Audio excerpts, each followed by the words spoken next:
YouTube, just a quick update on the new store.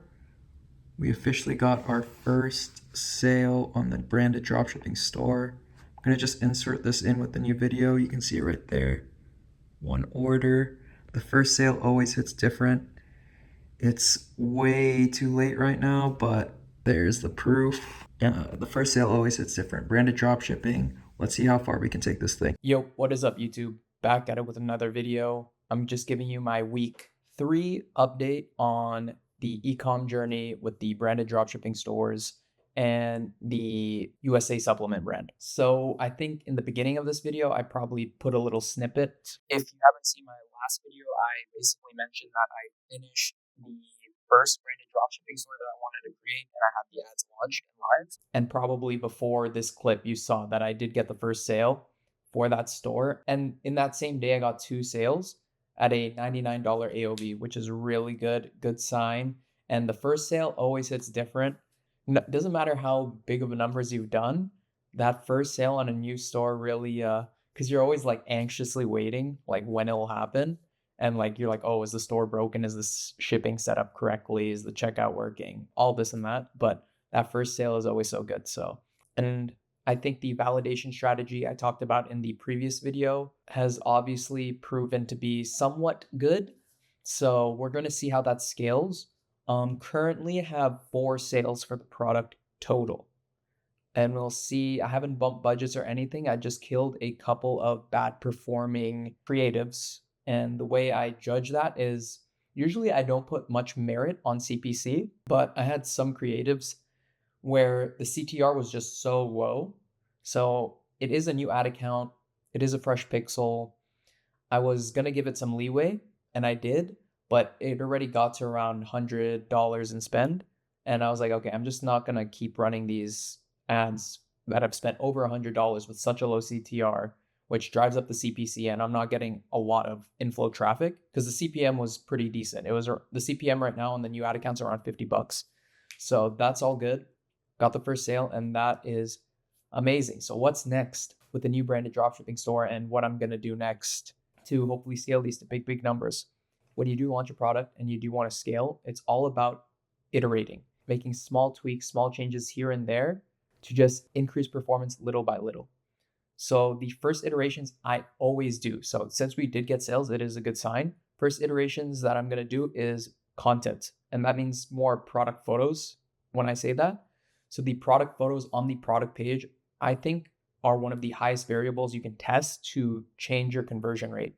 So getting the highest quality product photos, let's say from AliExpress, Alibaba, removing the background, just having the product itself, and then using a software like Flare.ai to create the highest quality product photos possible that look branded and that look real, obviously, don't generate bad product photos, I think is the first thing I'll do to iterate on the actual landing page. Another iteration you can do is obviously your offers.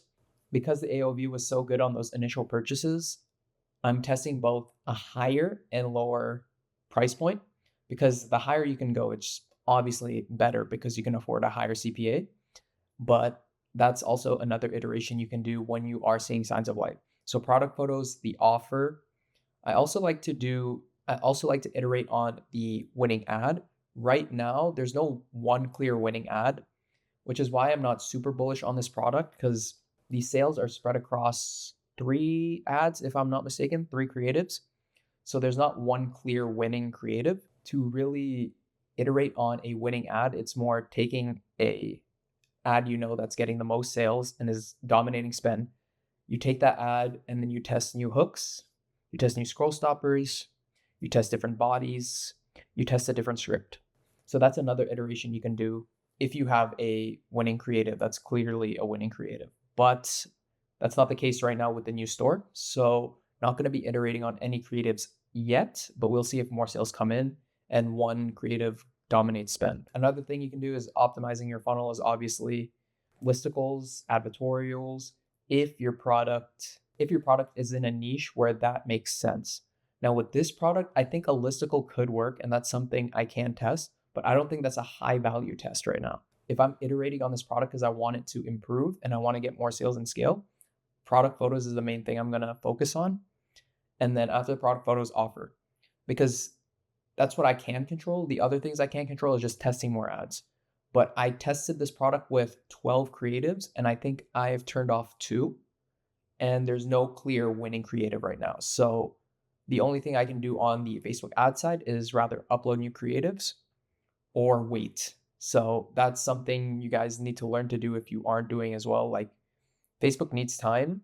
I always give my product test at least 7 days, 7 full days. I don't care if the performance is terrible, but if the first 3 days the performance is really that bad, I'm going to start turning off creatives individually and then see if it picks back up. Another 3 days, performance is still terrible, turn off some more ads, but I'm going to give it a full 7 days with this product test minimum. And since we're getting sales, I'm going to extend it past the 7-day mark, since we are getting sales and they're a sign of life. So I'm just going to keep messing around with the offer and try to improve the conversion rate. And that's where I am right now. But on that same store, I'm also going to be testing more products alongside those iterations. Because I created a very branded niche store, since I have so many product ideas and brand ideas, I want to just get them out there, so I know for sure if this is a brand idea that can scale. And that's why, so I launched one, and I know on the same store I can launch another one in the same niche. And I'm working on the creatives for that right now, and I'm planning to launch that in the next in the next couple of days.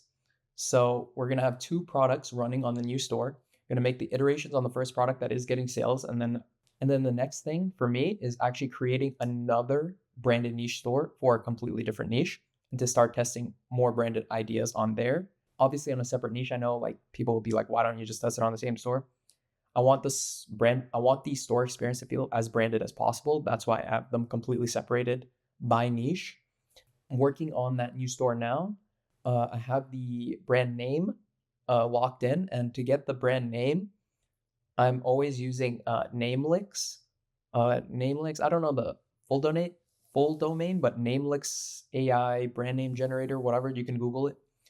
And they always gives me the best brand names. And I always pick a brand name that's super specific to the niche, just to make it easier to transition from dropshipping to a brand. And it just builds trust when the name really resonates, when it actually has some meaning behind it. So that's how I pick my brand names. And I'm going to be working on the second branded dropshipping store this week as well. So encouraging signs, getting sales, gonna iterate on that, improve it, and see if it can scale, because the AOV is good, which is a very good sign if your AOV is good that you can scale. But we'll see, because there's no real winning creative that's taking most spend right now. But we'll also test another product and also build another store.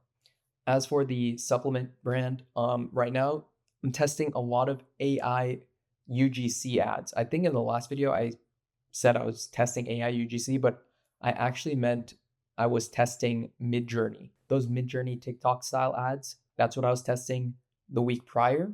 And the performance has been okay. It hasn't taken over majority spend. It's still just the UGC I got from my previous batch of content creators. But I'm testing AI UGC. I'm just using ARC ads. It's pretty basic, but I think it is the most realistic one. But a ad style you should check out that I'm using with these AI UGC platforms like ARC ads is not putting B-roll in the background of the AI UGC person talking, but just putting images. If you've guys been scrolling on your TikTok organic, you might see these videos where it's basically just a real person, not AI, but just they're talking, telling a story, but in the green screen cutout with images in the background. So I'm basically recreating that style with AI UGC with ARC ads, but just images in the background. I don't know how it's going to perform, but that's what I'm testing right now, and I thought I'd tell you guys. I'm still waiting on the content from Join Brands. I mentioned that I was getting content from Join Brands for this USA supplement brand, and once they are shipped, the product is shipped. I think some have received it. It takes around 2 to 5 days with my 3PL to ship across the US. So some of them have received it. But then like this is the thing about like actually using platforms like Join Brands, like Influi, like Incense. It just takes a while to actually get the content, because you're gonna brief the creators, ship out the product. They're gonna film the product. Then you're gonna have to review the content you get back. It takes a while and it's not ideal. Yeah, so that's the updates for the USA supplement brand. The sales haven't really picked up right now. I haven't been increasing spend really because we haven't found a creative that really gets the CPA I'm looking for.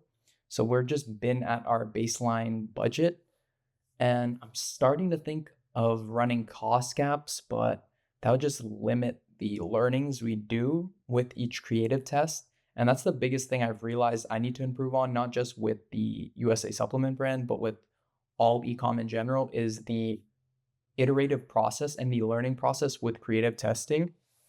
Like, let's say with the branded dropshipping store, you have a winning creative. You need to understand why it's winning and how to recreate the winning aspects of that ad over and over and over again.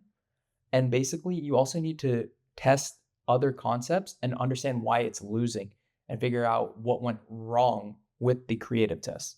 So that's something I'm implementing throughout all the ecom stores I'm running right now. The learning process of figuring out why creatives failed and why creatives succeeded, and really just like staring at the creative and figuring out exactly what went wrong and what went right. Yeah, I want to keep these updates quicker just because I don't like editing. I don't like editing them. It takes a bit of time. And I'll obviously want to be focused more on like making new ads and scaling new stores. So I'm going to end this one off quick. I hope you guys enjoyed the video. And I'll give you guys another update on the end of January on our progress and where we're going. Peace out, guys.